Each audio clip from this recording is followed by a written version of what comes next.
ఇది మరొకటి తెలంగాణలో అంశమే. జగదీశ్వర్ రెడ్డి గారు మాట్లాడిన మాటలు సార్ మీడియా మీద వాళ్ళు పెట్టే తమ్ముళ్ళని దీని మీద మనం చూసాం. బీఆర్ఎస్ కేటీఆర్ గారు ఫ్యాన్స్ అందరూ కూడా ఒక న్యూస్ ఛానల్ మీద అటాక్ చేయడం ఒకటే కాదు, ఇంకా 2-3 ఉన్నాయి. మీరు ఎక్కడ తిండి తింటున్నారు, ఎక్కడ బతుకుతున్నారు, ఏం చేస్తున్నారని చెప్పి చాలా అగ్రెసివ్గా జగదీశ్వర్ రెడ్డి గారు వార్నింగ్లు ఇచ్చారు. ఆ బయట ఒకసారి విందాం సార్ ప్లీజ్. మహాన్యూస్ యాజమాన్యం మీరు చేసిన దుర్మార్గం అంతా ఇంత కాదు. కేసీఆర్ పైన కేటీఆర్ పైన మీరు చేసిన దాడి ఒక హేయమైన దాడిని చేసి ఇంకా బుద్ధి తెచ్చుకోకుండా ఏదో అవాకులు చెవాకులు వెళ్తున్నారు. పెట్టుకుంటారా మాతో మీరు? రాజకీయ పార్టీలుగా మేము చూసుకుంటాం. కాంగ్రెస్ ఏమంటుంది, బీజేపీ ఏమంటుంది, ఇంకో పార్టీ ఏమంటుంది, మేమేమంటున్నాం, మేము చూసుకుంటాం. మీ బలిపోయింది, మీ అహంకారం ఏంది? మీ ఇష్టం వచ్చిన మేమ్స్ పెట్టడానికి ఏమనుకుంటున్నారు?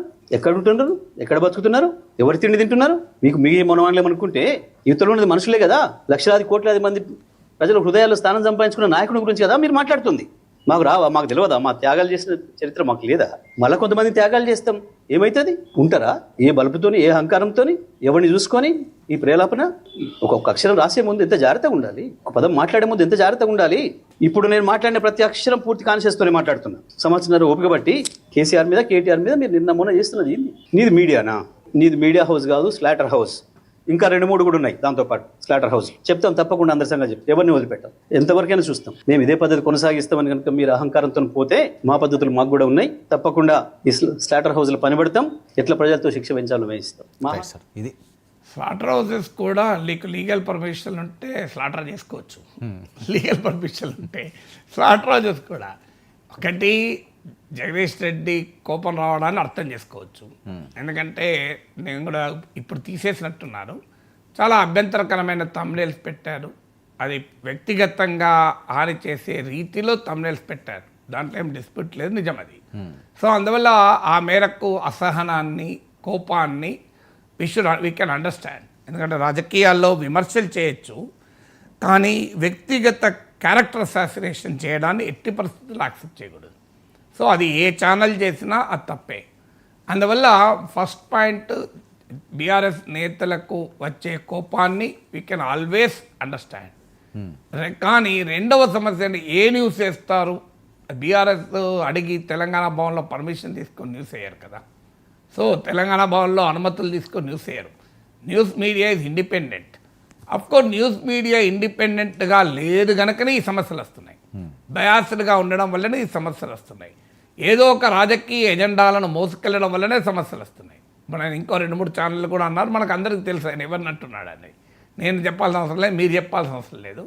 చాలా క్లియర్గా ఎవరి ప్రోద్బలంతో చేస్తున్నారని కూడా ఇంకో మాట పడాడు. మరి అంటే ఆయన జగదీష్ రెడ్డి దృష్టిలో తెలుగుదేశం దీని వెనకాల నుండి నడిపిస్తుందనా? తెలుగుదేశం చంద్రబాబు నాయుడుతో రేవంత్ రెడ్డికి ఉన్న మంచి సంబంధం వల్ల రేవంత్ పట్ల కూడా టీడీపీ అనుకూల మీడియా పాజిటివ్గా ఉండడం వల్ల బీఆర్ఎస్కి ఏమైనా ఆగ్రహం తెప్పిస్తోందా అనేది చూడాలి. ఎందుకంటే ఆయన రెఫర్ చేస్తున్న మీడియా ఆంధ్రప్రదేశ్లో తెలుగుదేశానికి అనుకూలంగా వార్తలు రాసేటువంటి మీడియా.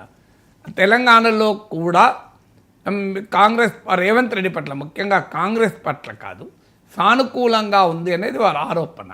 బట్ అందువల్ల బీఆర్ఎస్ ఆరోపణ దీని వెనకాల ఎవరో ఉండి చేస్తున్నారని. బయాస్డ్ మీడియా అనేది డెమోక్రసీలో అలవాటు అయిపోయింది. ఇప్పుడు దేశవ్యాప్తంగా కూడా ఇండిపెండెంట్ మీడియా ఎక్కడుంది? అందుకే తాజాగా ప్రపంచవ్యాప్తంగా సర్వే జరిపితే టీవీ ఛానళ్ళు, పత్రికల వ్యూవర్షిప్, రీడర్షిప్ తగ్గిపోతుంది. మీకు సోషల్ మీడియాలో YouTube is now the major source of news.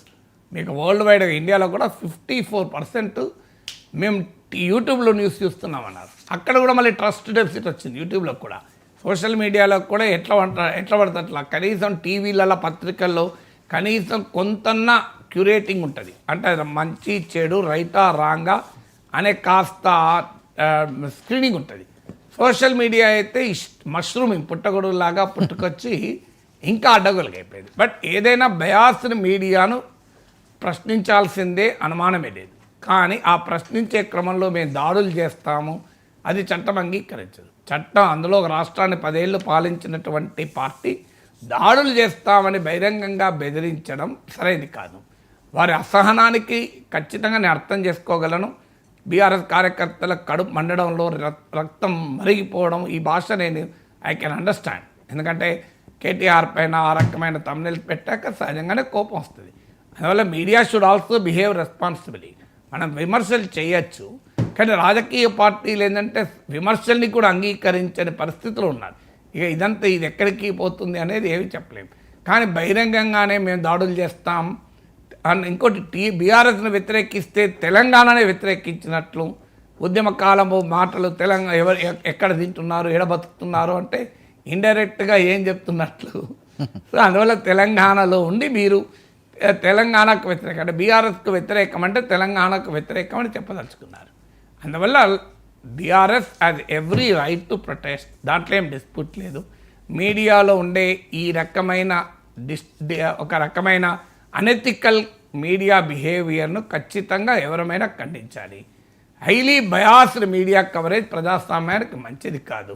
అందులో క్యారెక్టర్ అసాసినేషన్ చేసే మీడియా ఎట్టి పరిస్థితుల్లో కరెక్ట్ కాదు.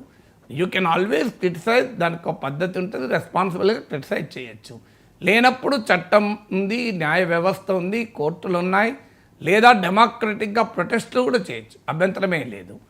కానీ మేము బలవంతంగా అటాక్లే చేస్తాం, law and order problem create చేస్తాం, తెలంగాణలో దాడులు చేస్తామంటే I don't think that is responsible political behaviour. So జనాన్ ఎప్పుడు కూడా కాజ్ లెజిటిమేట్ అయినా యాక్షన్ కూడా లెజిటిమేట్ ఉండాలి. కాజ్ లెజిటిమేట్ అయి యాక్షన్ ఇల్లిజిటిమేట్ ఉండకూడదు. కాజ్ ఇల్లెజిటిమేట్ యాక్షన్ లెజిటిమేట్ ఉండకూడదు. కాజ్ అండ్ యాక్షన్ రెండూ కూడా లెజిటిమేట్ అయి ఉండాలి. కాజ్ లెజిటిమేట్ నేను ఒప్పుకుంటాను. అలాంటి కవరేజ్కు పట్ల వారు కోపాన్ని వ్యక్తం చేయడం, అభ్యంతరాన్ని వ్యక్తం చేయడం ఈజ్ రైట్. కానీ యాక్షన్ మీద దాడులు చేస్తాం, తెలంగాణ ఎట్లుంటామో చూస్తాం, ఇవి మనం తెలంగాణ ఉద్యమాల్లో చాలా చూసాం కదా. భూములు ఆక్రమించుకున్న అందరూ భూములు లాక్కుంటా ఉన్నాడు, ఎవరు భూమి లాగింది లేదు. మీకు లగడపాటి రాజగోపాల్, పద్మాలయ స్టూడియోస్ ధర్నాలు చూసాం, ఎన్ కన్వెన్షన్ గురించి చెప్పాం. ఆఖరికి రేవంత్ రెడ్డి కొలగొట్టాడు తప్ప కేసీఆర్ 11 ఏళ్ళు ఏం కాలే. అయ్యప్ప సొసైటీ చూసాం, ఇవన్నీ చూసాం. తెలంగాణలో సినిమాలు ఎట్లా తీస్తామన్నారు, వాళ్ళకే అవార్డులు ఇచ్చి గౌరవాలు ఇచ్చి వాళ్ళే మీకు మళ్ళీ కేసీఆర్ను కేటీఆర్ను పోడడం మనం చూడలేదా? మీకు ఎల్బీ స్టేడియం సాక్షిగా అందరం చూసాం కదా. సో ఇవన్నీ తెలంగాణ ఉద్యమ కాలంలో చూసింది. అప్పుడంటే కొత్తదనం. ఇప్పుడు 11 ఏళ్ళ అనుభవం కూడా చూశారు, 10 ఏళ్ళ అనుభవం కూడా చూశారు కదా. 10 ఏళ్ళ అనుభవంలో కూడా మరి ఏం చేశారనే క్వశ్చన్ వస్తుంది కదా. అందువల్ల ఈ బెదిరింపులు హెచ్చరికలు కరెక్ట్ కాదు. అభ్యంతరం చెప్పడానికి హక్కు ఉంది.